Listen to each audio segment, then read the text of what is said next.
Sí. Va de bo. Bueno, estamos en vivo haciendo una prueba. No sé si habrá gente que pueda seguirlo. Vamos a probar a transmitir desde el Ubic Café Valencia. Yo comparto el tuyo. ¿Puedes? ¿Te dejan?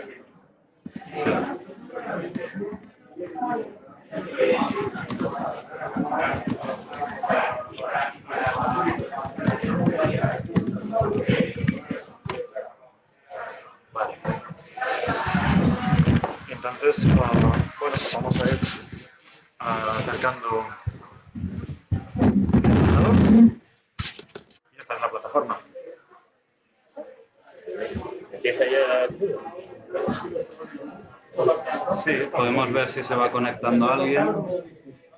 Ya tenemos 2 personas viendo el vídeo, así que os mandamos saludos y nuestros agradecimientos. Esperamos unos segunditos a ver si alguien lo ve y se van conectando. Vamos a ir haciendo prueba de audio. Si hay alguien conectado y puede indicar si se oye correctamente, lo agradecemos.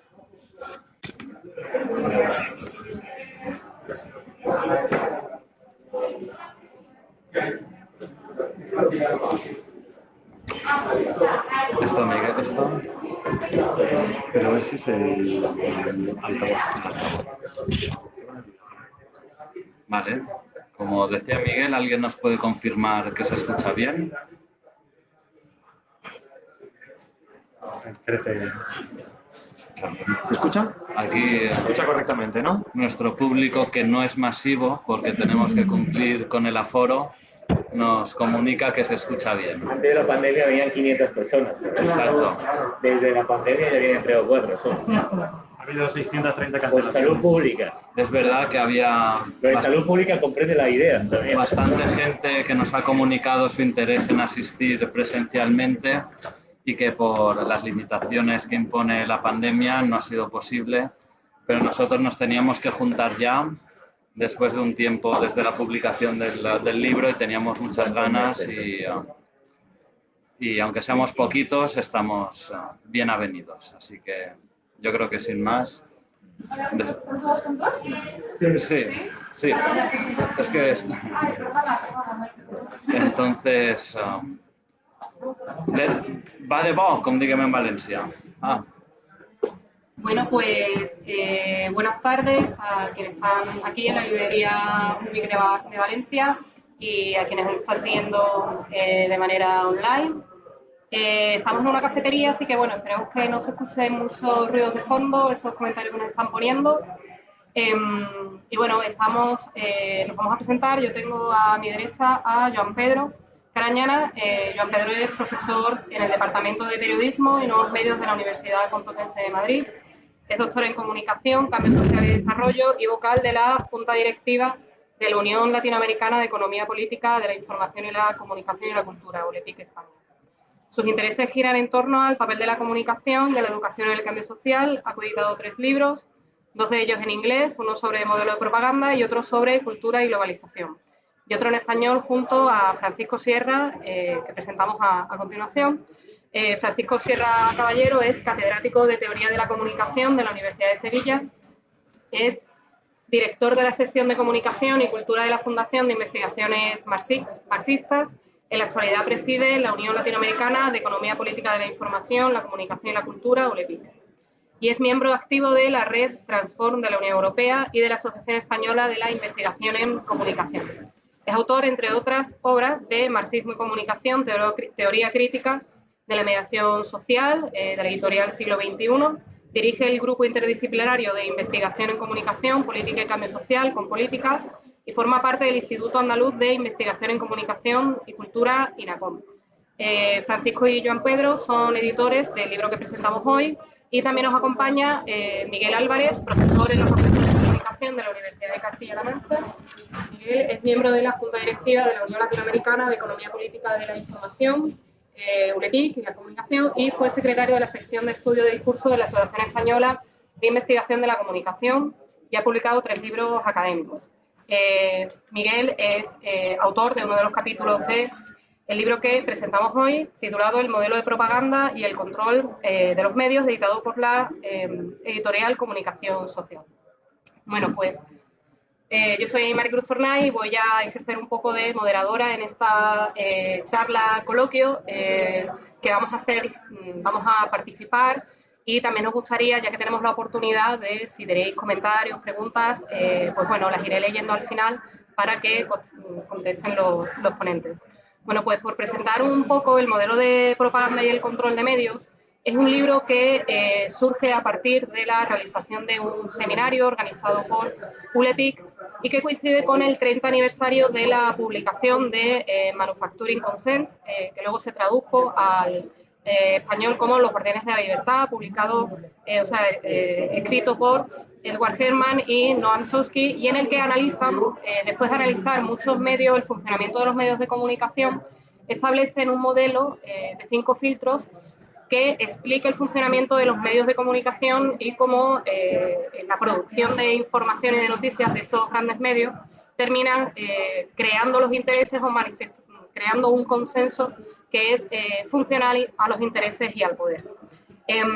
Ese seminario coincide con el 30 aniversario y también se convierte en un antecedente, se celebra 2 semanas, si no me equivoco, antes de 2 semanas después del fallecimiento de Herman, por lo que también se convierte ese seminario pues, en un homenaje a un autor intelectual comprometido con la comunicación. El libro que se está presentando hoy participan distintos autores y yo considero que este libro es muy interesante por 2 razones. En primer lugar, porque supone un diagnóstico global de la comunicación y de los medios de comunicación en el momento actual, porque se basa sobre todo en experiencias empíricas, en casos prácticos de situaciones que están ocurriendo en América Latina y también de cómo está influyendo Internet, las tecnologías, tanto en la democratización de los medios como en los movimientos sociales, como en el activismo, etcétera. Por tanto, yo creo que es un libro que puede interesar no solo a los estudiosos de la economía política de la información y la comunicación, sino que de manera general a las personas que estén interesadas en el funcionamiento de los medios, que realmente es lo que explica este modelo de propaganda. Y luego, en segundo lugar, es interesante porque uno de los filtros, del quinto filtro de la propuesta del modelo de propaganda de Herman y de Chomsky, se refería a el anticomunismo, ¿no? Cómo en ese momento, en un contexto de la Guerra Fría, los medios de información están elaborando un consenso que impide criticar y se considera como antipatriótico el hecho de criticar el sistema y poner en duda el sistema capitalista imperante, hegemónico, en un contexto de Guerra Fría. Eso lo que provocó es que, una vez que cae la Unión Soviética, pues hubiera dudas de la vigencia, la legitimidad todavía de este modelo. Y bueno, pues 30 años después vamos a ver que estos autores están planteando cómo ha habido cambios en los filtros, ha habido una actualización, pero realmente podemos decir que existe una vigencia y ahora ellos se detendrán y explicarán en qué sentido, cómo se adapta, qué elementos son vigentes, cómo se puede seguir adaptando a este siglo XXI. Y yo creo que en este sentido interesan 2 datos, ¿no? En relación al contexto actual comparado con el contexto de Guerra Fría, de la era Reagan, cuando se publica por primera vez Manufacturing Consent, ¿no? Y se refiere, en primer lugar, a el quinto filtro, la Unión Soviética ha caído, pero cuáles son esas ideologías dominantes para que existen o que siguen trabajando los medios de comunicación a un espacio que ha dejado el discurso, o vamos a ver si no lo ha dejado el discurso y todavía el anticomunismo se convierte en una estrategia, en un discurso de confrontación y de legitimación. Y, en segundo lugar, como elemento distintivo en relación a hace 30 años, va a ser la aparición de Internet. Que ya mismo, Herman, en este sentido, cuando hubo una actualización del libro o algunos comentarios en relación a esos 30 años que habían pasado en relación a la época actual, ya Herman no se mostraba muy optimista con el carácter democratizador que podía tener Internet. Así que, bueno, a mí me interesaría, yo creo que son 2 elementos bastante que pueden dar lugar a girar o dar bastante, hacer ese coloquio, que ese coloquio gire en torno a esa actualización del filtro, del modelo, cuáles son esos elementos que se pueden actualizar o por dónde irían, ¿no? Entonces, bueno, yo creo que Joan, como editor del libro, puede empezar. Por ejemplo, Joan, respecto, si quieres comentar un poco cómo surge, cómo se plantea, cómo planteáis como editores. Tú que además, Joan, ha sido un estudioso del modelo de propaganda y tiene varias obras al respecto. Y cómo este modelo de propaganda se plantea hoy en día con esa actualización, esas ideas que os marcan, ¿no? Muchas gracias, Cruz, por tu presentación. También dar las gracias a la cafetería librería Ubik por acogernos hoy aquí en este espacio tan acogedor y lleno de libros y de buen ambiente. También dar las gràcies a Isa Lloret, que estarà a l'altre costat de la pantalla, per el cartell tan bonic i tan conceptual que ens va fer per a l'acte. Saludos a todos los que estáis al otro lado de la pantalla. Como estamos en la terreta, que es la palabra que utilizamos para referirnos a Valencia, amistosamente y afectivamente, los que somos de aquí, iba a hablar en valenciano, pero como sé que hay gente de todo el mundo que seguro que posiblemente no lo entendiese, me cambio al castellano. Entrando ya a comentar lo que comentaba Cruz, el libro surge realmente de un esfuerzo de muchos académicos que en principio estábamos desperdigados y que poco a poco con los años pues nos fuimos encontrando, fuimos haciendo actos.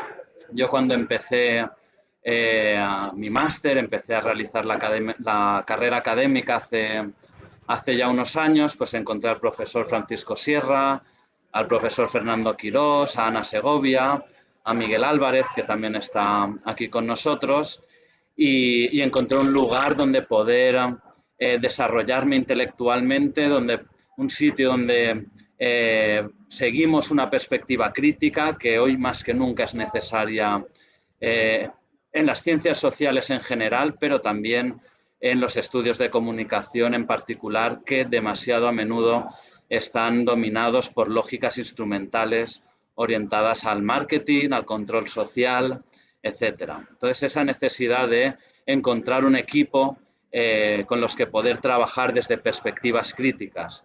Fuimos haciendo eventos, colaboraciones, en libros, en seminarios, en congresos, y a raíz del fallecimiento de Edward Herman decidimos que tal monstruo de los estudios de comunicación se merecía un tributo, un homenaje que realizamos en Madrid con ULEPIC y con la FIM, y que además tuvimos la suerte de contar con la participación de Noam Chomsky, que como decía el New York Times es seguramente el intelectual vivo más influyente.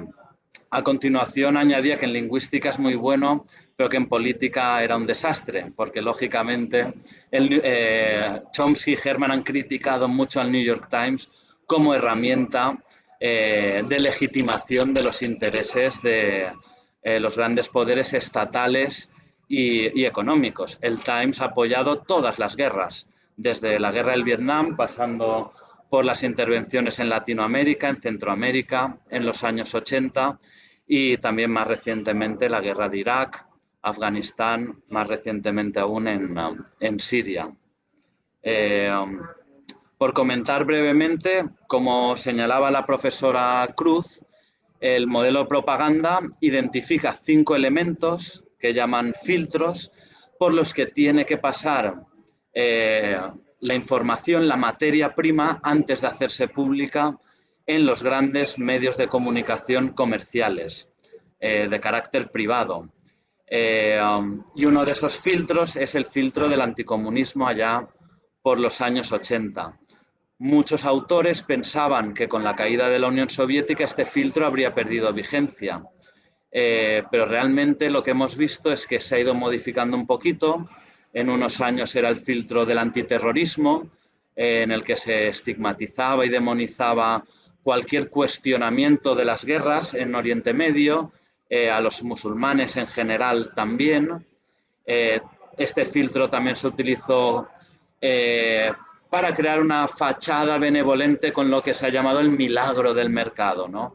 El mercado lo va a solucionar todo, como cuestionaba ya Edward Herman, y que por tanto el Estado no tiene ninguna potestad para intervenir en la sociedad en favor de los servicios públicos, de los derechos humanos. Dejarlo todo en manos del mercado, que es la cara opuesta de la misma moneda del filtro del anticomunismo, que como hoy vemos en España se está utilizando muy comúnmente la etiqueta de socialcomunistas.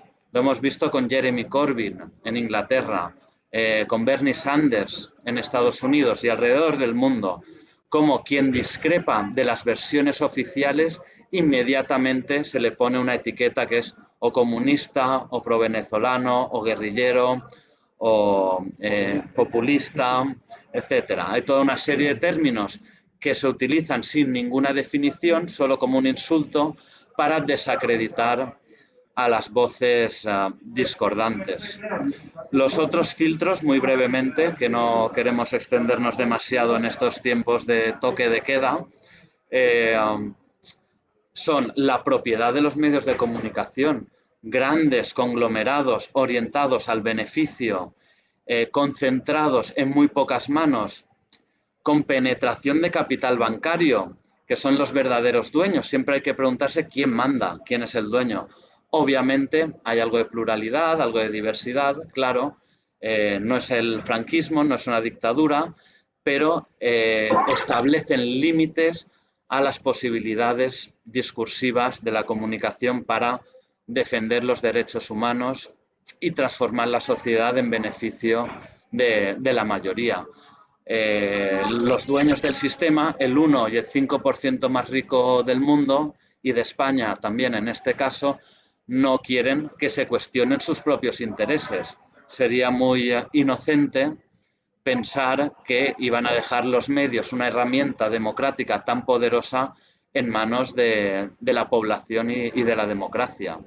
Ese es el primer filtro. El segundo, la publicidad, los anunciantes. El que paga manda. Obviamente no vas a estar cuestionando a grandes empresas que se están anunciando en tu periódico, porque te arriesgas a perder tu sustento económico. En tercer lugar, la dependencia que tienen los medios respecto a las fuentes oficiales poderosas. En primer lugar, porque supone un ahorro de costes, ayuda a maximizar el beneficio. Una gran empresa, un gobierno, hace una nota de prensa, una rueda de prensa, emite un comunicado y el medio no tiene que ir a buscar la noticia, simplemente le llega, lo publica y ya tiene una noticia, que lógicamente no cuestiona los intereses de esos grandes poderes. El cuarto filtro es que cuando un periodista o un medio se atreve a ser crítico, a proponer alternativas de poder popular, va a haber muchos medios o va a haber muchos actores poderosos que le van a atacar con llamadas, por Twitter, con denuncias, etcétera, y que sirve para ejercer una presión muy, muy poderosa. Eso son contramedidas para disciplinar a los periodistas y medios críticos. Y el último, como comentábamos, el anticomunismo o ideologías dominantes, que también son el machismo y el patriarcado, el individualismo, todo lo que tenga que ver con el capitalismo neoliberal. Se asume como algo natural y lo que quede fuera de ese marco se considera ilegítimo y por tanto no tiene espacio. Y con esto termino con esta breve presentación de lo que es el modelo de propaganda. Francisco Sierra, además de ser coordinador del libro, participa con un capítulo que a mí me parece especialmente interesante, titulado Imperialismo e información hegemónica en América Latina, la experiencia del golpe mediático. ¿Qué decir sobre el poder y la participación de los medios de comunicación, los grandes grupos de poder en América Latina, ¿no? A mí, por ejemplo, me resulta muy elocuente esa frase que tenía Fernando Buenabad sobre el plan Cóndor mediático, ¿no? Y vamos también a ver cómo Por esa parte, los medios de comunicación y los grupos de poder han tenido, en el caso de América Latina, de manera más reciente, pues esas estrategias para consolidar el poder, pero además encima para crear esos consensos en contra precisamente de lo que ya se había ganado en las democracias, porque no tenían otra vía para ganar al poder. Pero luego, por otra parte, yo habiendo leído los capítulos, sobre todo el que trata Silvina Romano, que también me ha gustado mucho, modelo de propaganda y red de poder, proyecciones de Estados Unidos en América Latina, me parece que también favorecen para no crear alternativas, ¿no? Si queréis una alternativa, ya sabéis que esto está abocado al fracaso, lo que hace y lo que colabora, creo yo, a la pérdida de esperanza, al conformismo, al no hay alternativa, y todos los proyectos que estamos viendo de transformación están abocados al fracaso, cuando realmente lo que están haciendo es creando la estructura pues para que se vean abocados, ¿no? Entonces, si nos puedes hablar, Francisco, de este capítulo que a mí especialmente me interesa y me llega. Pues tiene que ver en realidad con el filtro del anticomunismo, ¿no? El fenómeno TINA, no hay alternativas, que es la esencia del neoliberalismo y que se puede ejemplificar en el caso de América Latina con la llegada recientemente a Madrid de Leopoldo López. La llegada de Leopoldo López a Madrid implica ratificar, en el momento en el que Chile va a ir a un proceso constituyente, que no puede haber alternativas y que, por tanto, como corrigió Herman, el modelo propaganda del anticomunismo no era en realidad una cuestión bipolar de la Unión Soviética, el telón de acero y el mundo occidental, era la posibilidad o no de plantear alternativas al modo civilizatorio capitalista del modelo americano. Es decir, todo lo que amenaza al modelo americano, sea el nacionalismo, sea el populismo, sea el islamismo, sean los modelos de desarrollo y crecimiento, de progreso alternativos autónomos, no pueden ser una alternativa a ese modelo dominante. Y por tanto ese filtro se corrige en el sentido de decir, cuando el documento de Santa Fe en América Latina establece el gobierno Reagan los ejes, entre las amenazas plantea el nacionalismo, los movimientos indígenas y campesinos y todos los retos objetivos que tiene por delante el desarrollo. Entonces, a mí me gusta siempre recuperar y recordar que en Los Guardianes de la Libertad gran parte del estudio empírico que sostenía ese modelo de propaganda o se centra en Asia, caso de Timor Oriental, lo que llamamos ejemplos contrafácticos, cuando se trata de este país que es aliado, cómo se trata el conflicto, y cuando se trata de un país que amenaza nuestros intereses, cuál es el tratamiento informativo o cobertura que se da. Uno de ellos es el caso de Nicaragua, que es por primera vez cuando Estados Unidos es condenado en un tribunal penal internacional por una guerra sucia, irregular, el caso Irán Gate y todo lo que supuso el laboratorio centroamericano de la guerra de baja intensidad.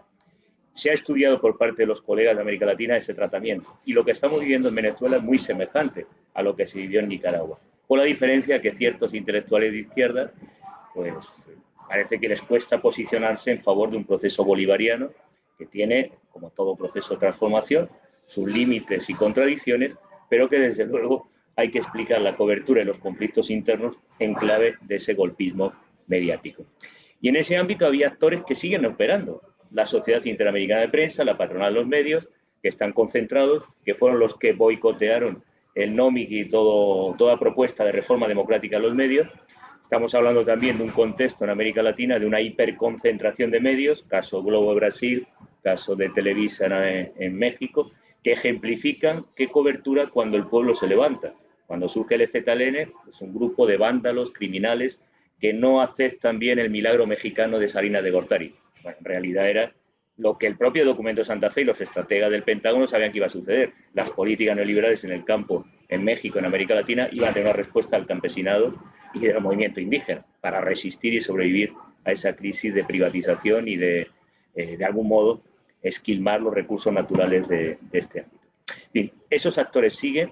En los 80, cuando el proceso de la guerra sucia en Nicaragua, surgieron lo que hoy son los antecedentes de Trump, Heritage Foundation, Moral Majority y todas las fundaciones privadas, y se planteó la guerra no en el frente militar, sino en el frente ideológico. Por eso la importancia del modelo propaganda. Es decir, cualquier combate a alternativas democráticas pasaba por la cobertura de los medios, la guerra psicológica y lo que los asesores ultraderechistas de Reagan llamaban la ideopolítica. Leyeron a Gramsci en las escuelas de las Américas y establecieron que esta guerra contrarrevolucionaria pasaba por el frente ideológico más que por el frente político o militar. Y hoy tenemos ese mismo escenario, pero con varias digamos, diferencias. Me gustaría señalar esto porque todavía seguimos, en el caso de América Latina, atendiendo a los golpes que ha habido en muchos de los países en la región recientemente, primero, un sistema mediático de falta de pluralismo interno, es decir, hiperconcentrado, por tanto, con poca diversidad editorial. Una situación laboral precaria y endeble de la profesión.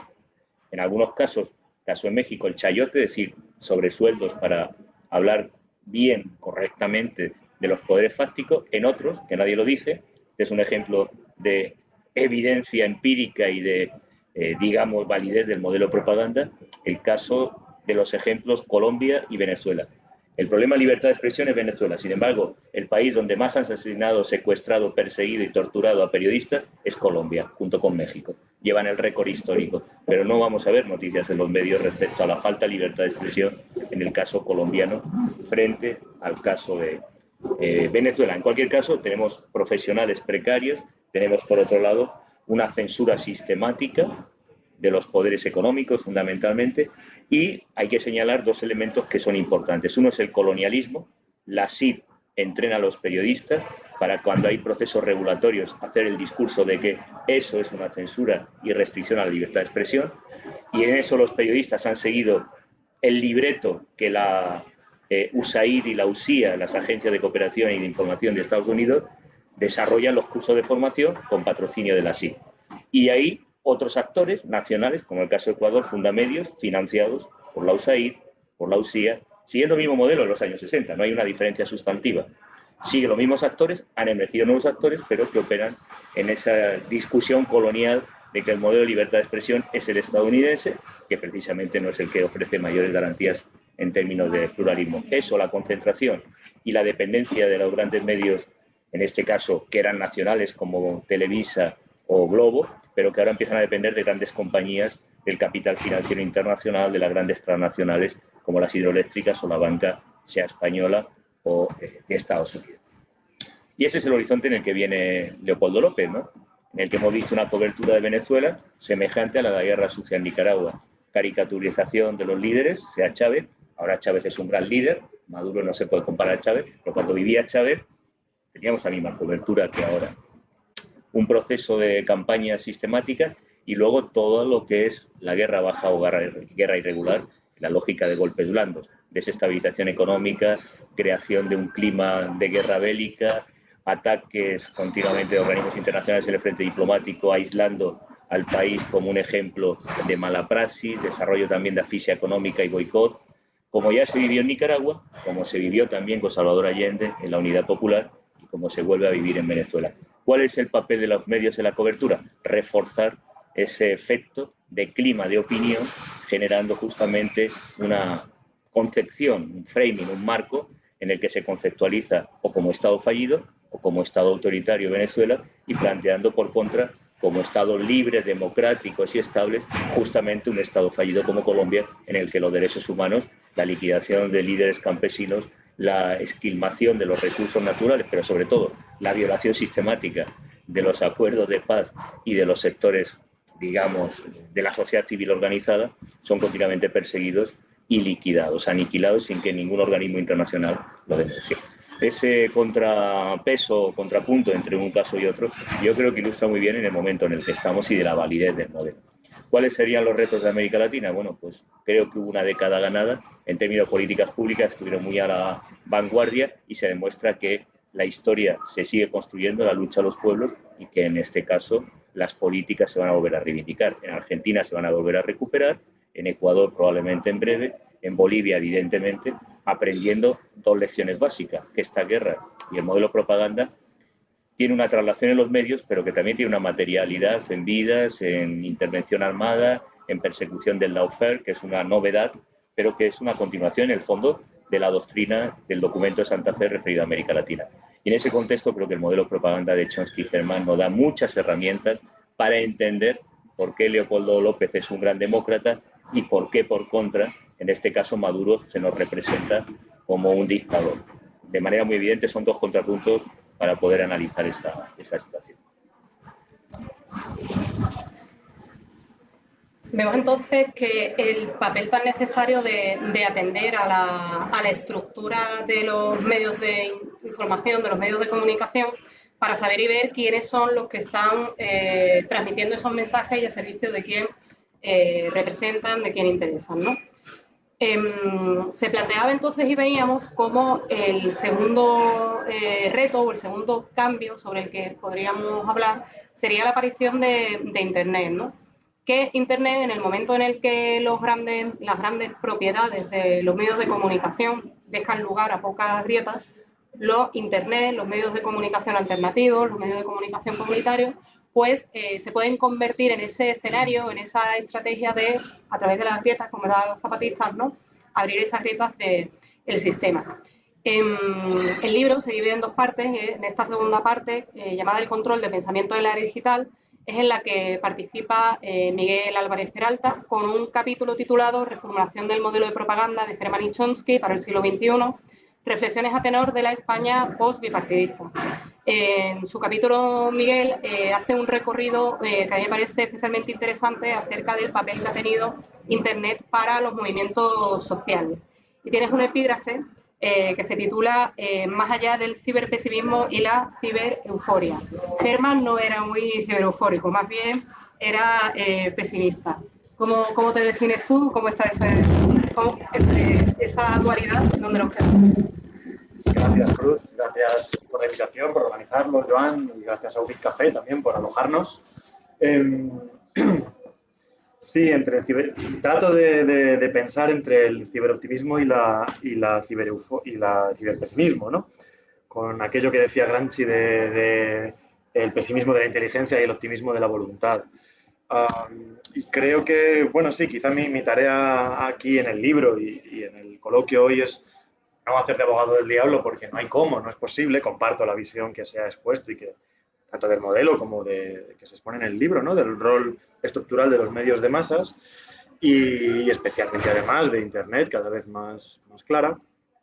Pero sí me interesa pensar cada vez más las grietas y cómo existe una contradicción entre que decimos, por un lado, cómo cada vez la palabra pública está más concentrada en manos privadas, cómo está cada vez más controlada en unas pocas empresas globales que tienen sede en Silicon Valley, y a la vez, justo a través de esas empresas, pues se abren opciones como pueda ser el 15M y a raíz de esas opciones como pueda ser Podemos, que derivan en un primer vicepresidente en la historia de España reciente, ¿no?, en la historia de la democracia reciente española, o 3 ministerios, 4 ministerios netamente de izquierdas, y que es una experiencia que hubiera sido totalmente imposible de no haber existido esa brecha, esa grieta que abrían las redes, ¿no? Entonces me interesa pensar este tipo de contradicciones. Voy a tratar de ser muy breve. Tengo aquí 4 notas de cosas que quería contar, ¿no?, que trato de contar en ese capítulo y de resumir.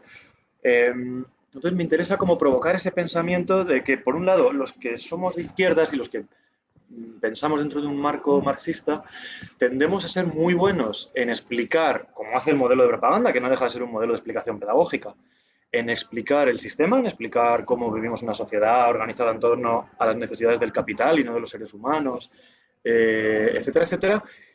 Y tendemos a ser menos buenos, a la vista están los resultados, en nuestra capacidad para cambiar ese sistema. Es decir, cuando digo a la vista están los resultados, pues lo señalaba Paco antes, ¿no? La hegemonía del pensamiento liberal en el proceso de globalización ha sido absoluta, y hasta extremos de que la destrucción del medio ambiente, del planeta, pues tiene consecuencias ya evidentes. Una de ellas, la pandemia que estamos viviendo, que tendría, según las teorías más aprobadas, un origen artificial por la destrucción de nuevos ecosistemas y el entrar en contacto con especies víricas.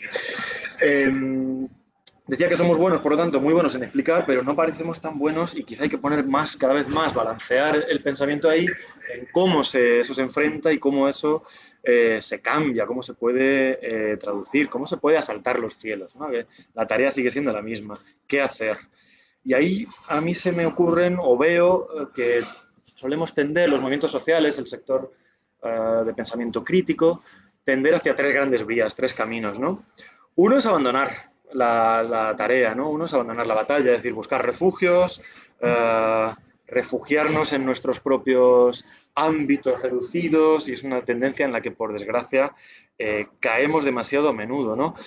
Insistir en explicar que nunca ganamos nada, que toda victoria siempre es demasiado parcial, que nunca es completa. O, por ejemplo, hay una vertiente de este camino que a mí me interesa discutir, que es esa vertiente que dice que no tiene sentido dar batallas culturales porque todas las batallas siempre deben ser económicas o estructurales, como si esa diferencia fuera realmente posible, ¿no? Cuando en realidad, para lograr avances en lo que podríamos denominar estructural, es necesario dar batallas que siempre tienen un carácter ideológico, que al final siempre consiste en, como decía Thatcher, conquistar las almas, ¿no? Es decir, los neoliberales, para hacer su revolución estructural y económica, lo que se plantearon fue conquistar las almas. Yo creo que la izquierda del siglo XXI, los movimientos progresistas, los movimientos sociales, deben plantearse no solo los qué es, sino muy importante los cómo se conquistan almas, ¿no? Como segundo camino de ese, es decir, hay un camino, ese primero que señalaba, que es ese de constituir una especie de burbujas no contaminadas por las lógicas dominantes, que tiene un cierto interés como laboratorio de experimentación, pero que termina derivando, a mi entender, en operaciones de depuración. Para poder crear burbujas completamente libres de las lógicas dominantes, termina derivando en burbujas de depuración. A veces en los medios que denominamos comunitarios, alternativos, creo que incurrimos, y lo digo en primera persona, en este tipo de lógica. El segundo camino es el de la pedagogía, ¿no? Solemos hacer mención a hacer pedagogía, explicar el modelo de propaganda, explicar el capital, explicar el funcionamiento de la sociedad capitalista y del proceso de globalización neoliberal. Y ocurre que si realmente nos tomamos en serio la aplicación de un método científico y que consideramos científico, no podemos dejar de hacer un análisis de qué éxito hemos tenido en los últimos 150 años que llevamos explicando el funcionamiento del capital, ¿no? Si hemos tenido avances, dónde sí, dónde no, cuándo sí, cuándo no. Y no hay que dejar de constatar ahí una derrota. Es decir, no hay que dejar de constatar ahí que venimos de posiciones de derrota, que nos movemos en un escenario de derrota y que con este escenario tenemos que trabajar, ¿no? Cualquier otro análisis sería un ejercicio de idealismo. Por supuesto que ha habido avances potentísimos en la década pasada en Latinoamérica o quizás hace ya más de una década. En la década anterior en Europa, casos como Syriza, el avance en Portugal, Podemos en España, etcétera, etcétera. Ha habido muchos casos en toda Europa y, sin embargo, nuestro análisis no puede dejar de partir de del bloque soviético, la degeneración de la experiencia soviética y el triunfo de la hegemonía neoliberal, ¿no? Y solo sobre un análisis realista podremos construir otro tipo. Entonces, parece que limitarnos a insistir y a repetir un mensaje como si el mero hecho de la repetición o la explicación fuera a producir resultados en algún momento, no deja de ser un acto de fe no avalado por los resultados materiales y por la situación, ¿no? Y hay un tercer camino que a mí es el que me resulta más interesante. Con esto no quiere decir que haya que elegir. Yo creo que hay que insistir en todos los frentes, ¿no? Yo creo mucho en aquello del trabajo en todos los frentes. Hay que construir burbujas, espacios de vida, de refugio, donde el pensamiento crítico pueda regenerarse. Hay que insistir y hacer pedagogía y explicar lo que llevamos 150 años o 200 explicando. Pero hay un tercer camino que yo creo que infravaloramos y que trabajamos poco, que es el de hackear la ideología dominante. Es decir, es el camino que yo considero de inspiración gramsciana, ¿no? Que es el que trato de explicar en mi capítulo. Y es el que nos permitiría entender por qué, por un lado, la palabra pública está cada vez más concentrada en unas redes privadas en Silicon Valley y, a la vez, eso ha abierto unas grietas de lo más interesante, una ventana de oportunidad que vemos que se está cerrando, que era muy fugaz, que cada vez está más cerrada y que, sin embargo, ha dado lugar a experiencias tan interesantes como la de Podemos en España, que debe ser analizada en toda profundidad. Y para eso yo lo resumiría en un par de principios, que es trabajar con y desde el sentido común popular, hegemónico, social, en cada momento histórico concreto. Eso no quiere decir reírle las gracias a la opinión pública, eso no quiere decir comprar la ideología dominante, eso quiere decir hablar en los canales donde están las mayorías sociales, en los lenguajes que manejan las mayorías sociales y dentro del sentido que mueve las voluntades de las mayorías sociales. Cualquier otra cosa pues no deja de ser un ejercicio un poco de autosatisfacción o de autocomplacimiento en el que creo que a menudo incurrimos, ¿no? En ese sentido creo que a nivel mediático, y ya aterrizo en cómo esto se aplica al modelo de propaganda. El modelo de propaganda desde un principio reconoció la labor, por ejemplo, de terrenos como los medios comunitarios, que Internet, fijaos, aunque por un lado ha subido una concentración global de la palabra en manos privadas inaudita, a la vez abarató, de repente empezaron a surgir un montón de televisiones online, estoy pensando en La Tuerca, For Apache, experiencias sin las cuales hoy no se explicaría el auge que ha tenido la izquierda reciente en España. Primero la blogosfera, ¿no? Todo el sistema de blogs, pero después también medios online, estoy pensando en Público, CTXT, El Diario, Infolibre, La Marea, etcétera, etcétera, que hubieran sido imposibles con la barrera de entrada que suponían los medios analógicos tradicionales y, por tanto, televisiones, radios, etcétera, son un espacio fundamental. Pero insisto aquí en subrayar la lógica del hackeo, es decir, no constituirlos como esfera de depuración de lógicas estrictamente de pensamiento crítico, sino cada vez más no tener miedo a que nos contamine el pensamiento dominante, sino tratar de contaminar con pensamiento crítico las mayorías, los canales del pensamiento masivo. Por un lado estarían esos medios comunitarios, por otro lado el espacio de los medios públicos, que también creo que es necesario poner en valor y que la lucha sindical ha sido, en concreto en el caso español, la que ha conseguido generar espacios de libertad y espacios de cierta independencia en los que se trabaja con mucha más libertad, aunque no sea plena, que en un medio privado, como son los medios públicos, en los que cabe reivindicar que no se sometan a la doctrina de la máxima rentabilidad, sino que se sometan a lógicas democráticas. Por ejemplo, la reciente aprobación de un concurso público para elegir la presidencia en RTV se ha conseguido gracias a la lucha sindical y de movimientos sociales, como la red de medios comunitarios, como Tele de Todos, como los sindicatos de televisión española. Y dicho esto, hay un tercer sector que solemos dejar de lado en estos análisis y que yo ahora quiero reivindicar, que es, y en los medios privados, claro que sí. Los medios privados terminan siendo los medios masivos en la sociedad capitalista. A menudo hemos cometido el error desde los espacios críticos de decir, bueno, ese no es nuestro terreno, ese terreno lo regalamos al adversario, y yo cada vez más creo que, por ejemplo, la experiencia Podemos hubiera sido imposible sin pensar en el rol de un tertuliano formado en medios comunitarios como La Tuerca, pero que ejerció su influencia social en medios privados como son La Sexta y Cuatro, las mañanas de Cuatro, las noches de La Sexta. Estoy pensando en la figura de Pablo Iglesias. Entonces, digamos, si en esa última fase de conquistar las mayorías sociales y dejar de hablar a 10.000 personas para hablarle a 5 millones, 6 millones cada noche, hubiera sido impensable esa estrategia, ¿no? Por lo tanto, insisto, en esos tres ejes de los que hablaba no hay que elegir, no se trata de elegir, hay que trabajar en todos, pero sospecho que estamos infravalorando el tercero, el de la lógica del hackeo. Y creo que ya me he extendido bastante. Vamos a dejar paso al coloquio. Gracias. Que has introducido un tema muy interesante, las llamo de distintas maneras, ¿no? Desde la grieta, desde el hackeo, y en el caso del libro de Friedman introduce el término del disenso, ¿verdad? Si no me equivoco, él introduce el tema del disenso como, efectivamente, como explicaba Hermann, el modelo explicaba el funcionamiento, pero lo que no explicaba era la influencia y los resultados que luego eso podía tener sobre la población, ¿no?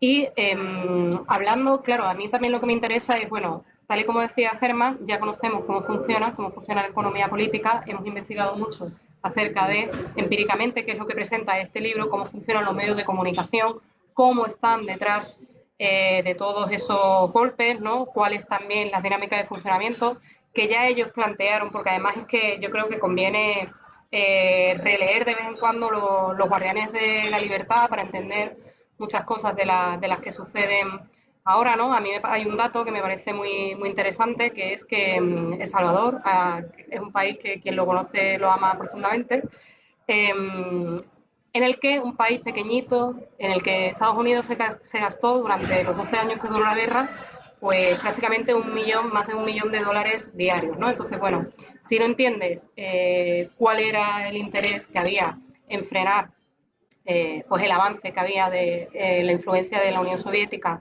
y de Cuba en Centroamérica, si no entiendes cuál era el papel que estaban ejerciendo los medios de comunicación, porque había tanta atención informativa de Estados Unidos en un país tan pequeño, pues claro, si no se contextualiza, no entiendes cuáles son esas dinámicas. Pero bueno, una vez que nosotros comprendemos y entendemos cuál es el funcionamiento de los medios de comunicación, yo tomo las ideas que ha planteado Miguel respecto a hackear, respecto a crear brechas, para ver cuáles son esas alternativas, ¿no? Por una parte, como bien dice Miguel, tenemos pues los medios alternativos, como siempre se ha dicho, las 3P, ¿no? Pequeños, los pobres, y bueno, por las propias limitaciones, pues hasta cierto punto es difícil construir una hegemonía alternativa desde algo tan local, ¿no? Que bueno, desde luego es una de los frentes que yo coincido con Miguel que habría que trabajar. Pero luego, por ejemplo, también se han mencionado esos medios privados, aliados, no aliados. Yo a Francisco le he escuchado alguna vez hablar de Open Democracy, de todos esos medios también. Me gustaría conocer su opinión, sobre todo y fundamentalmente para ver, frente a ese funcionamiento de esas grandes corporaciones que ya conocemos y todo lo que se está creando, ¿dónde está la ciudadanía crítica, activista de la comunicación, igualmente los investigadores? ¿Dónde podemos entrarle a esas grietas? Bueno, son muchos frentes siempre. Yo creo que efectivamente uno de los estratégicos tiene que ver con el cometido, que puede parecer excesivamente teórico, pero tiene que ver con una práctica. Hace 20 años no teníamos un espacio como ULEPID para plantear agendas críticas, para plantear investigación empírica, hacer propuestas de política pública e intervenir en territorio. Ya eso es un avance, creo que en términos de hacer esa pedagogía democrática con la ciudadanía. Necesitamos seguir avanzando en conocimiento de la realidad, pero un conocimiento que en la perspectiva de ULEPID o transformadora, o los que nos reclamamos de la tradición marxista, no se puede desligar de la práctica de intervención. Y la práctica de intervención, la siguiente sería, pues en plataformas como Tele de Todos, seguir habiendo debates para plantear que este no es un tema de académicos o de profesionales de la comunicación, que nos jugamos en ello la democracia e intentar articular la sociedad civil, que es el gran reto que tenemos en comunicación, que la ciudadanía sea consciente de que aquí nos estamos jugando el futuro. Yo siempre pongo la tesis, cuando me invitan, como esta mañana, en un congreso en Brasil de derechos humanos, siempre insisto que el primer derecho fundamental es el de la comunicación, porque si no tenemos la capacidad de tener voz, no vamos a poder exigir el resto de los derechos humanos fundamentales. Y por tanto, en ese debate tenemos que hacer consciente a la ciudadanía que a partir de que tengan voz y medios plurales, poder desarrollar esa capacidad de interpelación o de juego democrático, de liberación y participación ciudadana. Pero ahí tenemos un problema fundamental, y es que la academia todavía sigue siendo muy liberal o neoliberal, y que los propios profesionales, especialmente en los medios corporativos, pero también en los medios públicos, tienen un concepto de la comunicación como de consumo libre, que no debe ser regulado, que cualquier política pública ya está restringiendo los ámbitos de libertades. Es decir, tenemos una ideología inoculada, neoliberal, conservadora, yo siempre la califico de decimonónica, que nos toca por delante trabajar desde el punto de vista de la deconstrucción. Hablaba Miguel de hackeo, de intervención, de oponer o contrarrestar un discurso, una narrativa y formas de articulación en la que hemos avanzado poco. Hay que decir que las políticas de comunicación en nuestros países son muy recientes, las políticas activas, y que seguimos anclados en el reconocimiento constitucional. Más allá de ello, las políticas y programas en la mayoría de países no existen y tenemos por delante mucha tarea. Yo insistiría fundamentalmente en la de la pedagogía y el trabajo desde la universidad, desde los movimientos sociales, para ir desbrozando ese horizonte de futuro, empezando por los profesionales y continuando con el resto de las organizaciones, que hay que recordar que desde el encuentro intergaláctico del EZLN situaron en el centro de su intervención la comunicación. Nunca antes lo habían planteado los movimientos sociales, y hay una experiencia de contrainformación, de organización de redes, de luchas, que antes no se daba. Yo creo que hemos avanzado bastante. El problema es que el punto de partida puede ser bastante adverso para poder contrarrestar esa ideología que ha estado permeando todo discurso y todo imaginario sobre la comunicación. ¿Directamente? Sí. Vale. Yo estoy de acuerdo en lo que comentan mis dos compañeros, y creo que efectivamente lo que nos hace falta es un diagnóstico acertado de cómo son las cosas para poder actuar como los médicos, el diagnóstico, y luego poder aportar una terapia, ¿no? Para mejorar, para solucionar, para curar los males de esta sociedad y en este caso de los medios de comunicación. Y en ese sentido, pues me gustaría dar un ejemplo. Un ejemplo que hace años cumplió perfectamente con el modelo de propaganda, que fue el asesinato de Guillem Agulló a manos de nazis aquí en Valencia, y que se produjo una alianza, una colusión entre el poder mediático, el poder judicial y el poder político y también poderes económicos, para deslegitimar, desacreditar, atacar a la víctima, a Guillem Agulló en este caso, y que los asesinos saliesen con la menor pena posible. Y la prensa cumplió un papel clave ahí en presentar a ambos como equivalentes, lo cual se llama una falsa equivalencia. Alguien que defiende la democracia no puede ser equivalente a un nazi que viola los derechos humanos y quiere acabar con la democracia. Eso se produjo, pero vemos que más recientemente, hace poco, gracias, la clave de cómo mejorar los sistemas mediáticos reside en todos nosotros, en el activismo desde abajo, en lo que la gente haga desde abajo. Sobre todo los movimientos sociales, esa es la clave. Cuando hay movimientos sociales fuertes que presionan para que se hablen de nuevas ideas, como en el caso de Black Lives Matter, que se han hablado muchas ideas que antes no se discutían. En el caso de Guillem Agulló ha pasado lo mismo. Y con mucha movilización social, con la familia, con colectivos, con productores audiovisuales.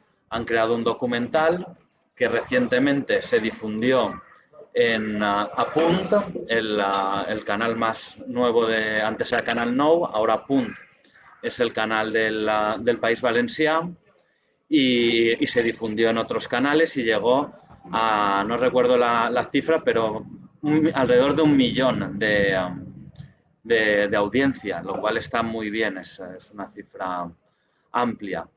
Y en el debate posterior a la emisión del programa de Guillem Agulló, lo que sucedió es que había un debate en el que hubo más crítica a los medios de comunicación de la que he visto nunca en los propios medios, ¿no? Lo que casi estaba vetado era ser crítico con los medios. Y aquí en un canal público, que era, como comentaba Miguel, otra área de intervención, estaba Miquel Ramos, había periodistas, estaba la familia, y se realizó una crítica muy fuerte al papel que cumplieron los medios en aquel momento del asesinato.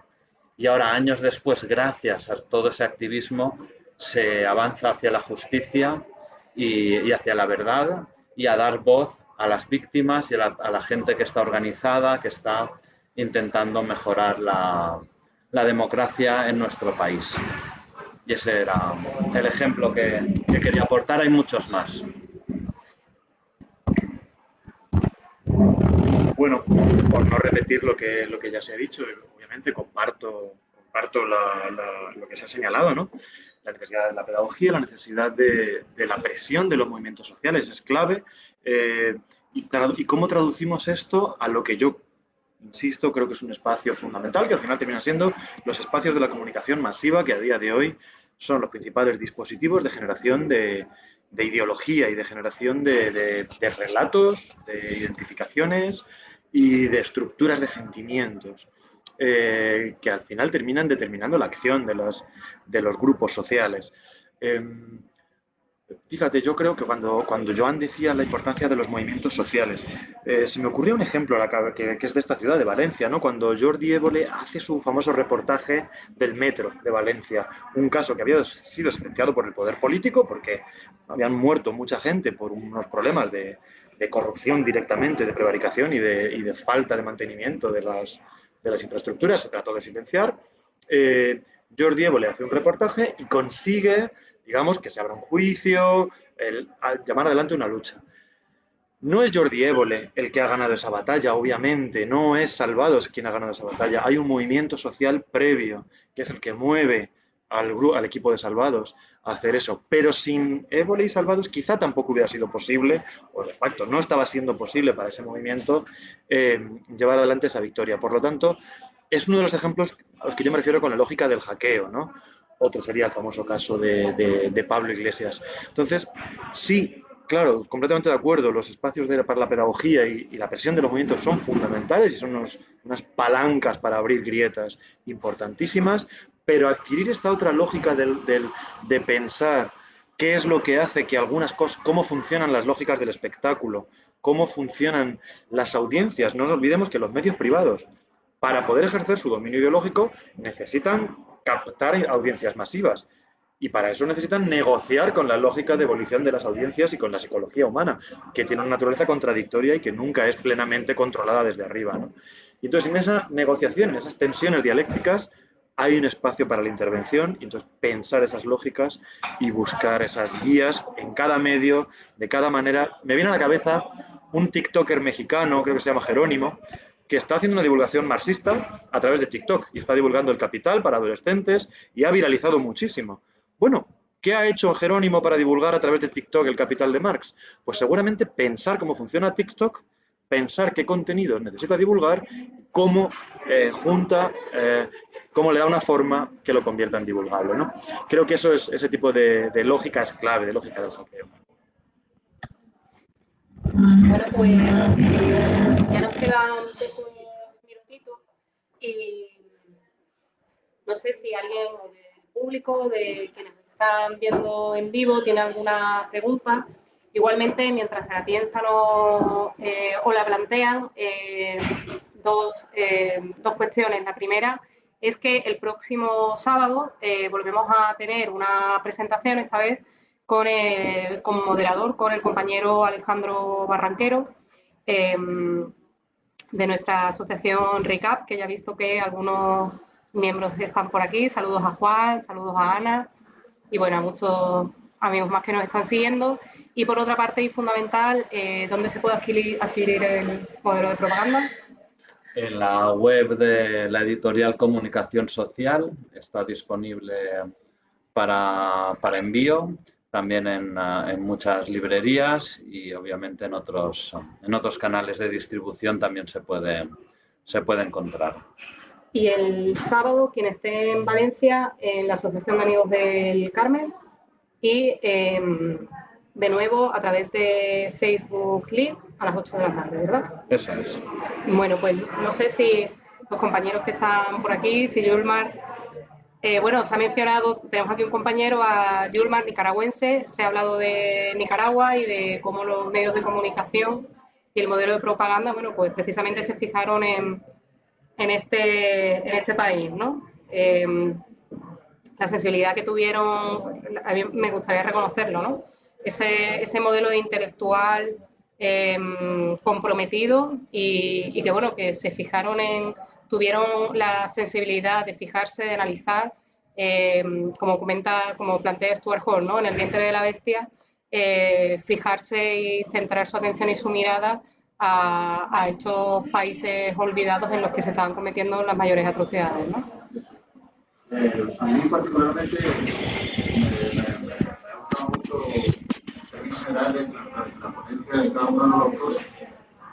Particularmente me llama mucho más la atención la que también mencionaba el doctor Francisco. Sí, efectivamente Latinoamérica es una convulsión total en términos generales de su política, ¿no? A través de los procesos neoliberales, izquierda, etcétera. Particularmente también esa radiografía que hace en términos específicos de la crisis vivida en Nicaragua en la época de la revolución de los años 80, 70, que fue como la etapa más caliente de la revolución, para poder acabar con la dictadura de la dinastía Somoza, ¿no? Entonces, lo traigo ahora mismo a colación como un ejemplo porque casualmente en el 2018, una crisis sociopolítica donde prácticamente los medios imperialistas vendían una tendencia, una idea totalmente ajena a la que se vivía internamente en el país. Y por el otro lado tenías los otros medios de comunicación que querían vender otra burbuja diferente. Entonces, claro, en una sociedad altamente, por decir así, no contar con criterios profundos de educación, también es más fácil la manipulación de la información. Entonces, lo que hacía en ese sentido, por ejemplo, hablando de los medios de mayor popularidad en Nicaragua, que es el Canal 10, que es un medio independiente, que ha tenido algunas repercusiones también por querer vender otras historias, ha tenido de alguna forma una connotación también profunda en términos de la sociedad. Entonces a mí me parece sumamente interesante el libro para poder leerlo, para poder analizarlo, para poder tener una orientación clara de ese análisis profundo en términos de cada una de las perspectivas presentadas, porque tanto la parte de las TICs, de las tecnologías de la información y comunicación, que ahora si no hay un uso adecuado, pertinente, también la gente se pierde, ¿no?, en el sentido del uso. Entonces, a mí me parece sumamente un aporte significativo que hay que leerlo sí o sí para poder tener una mayor perspectiva. Gracias. Bueno, pues nos quedamos con esa recomendación de Yulma. Muchas gracias y bueno, pues yo creo que nos despedimos ya. Nada, mandamos saludos a todos los compañeros que nos han seguido desde distintos países, sobre todo de América Latina. Cuídense mucho y bueno, esperemos que nos podamos ver pronto. Y bueno, mucha salud y muchas gracias por habernos seguido. Chao. Bien, chao, chao. Muy bien. Los aplausos ya habíamos